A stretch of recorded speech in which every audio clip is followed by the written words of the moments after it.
Hello everyone and welcome back to our channel.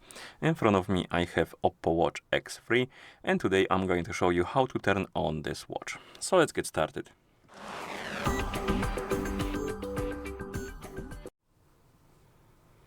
So to turn on our watch we need to press and hold the lower button and keep holding it until you see the OPPO logo on the screen, which takes a few seconds. Once you see the logo you can release the button and wait until the watch is done booting up.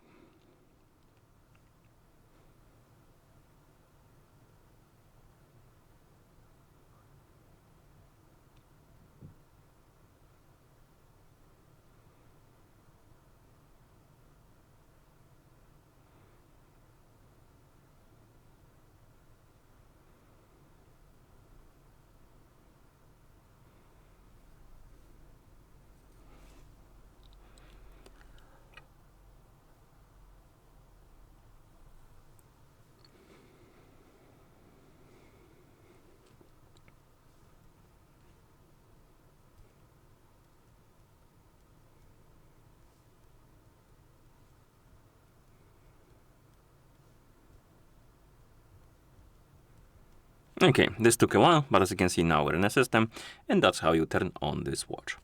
So if you found this video helpful, please consider subscribing to our channel and leaving a like on the video. Thank you for watching and see you in the next one.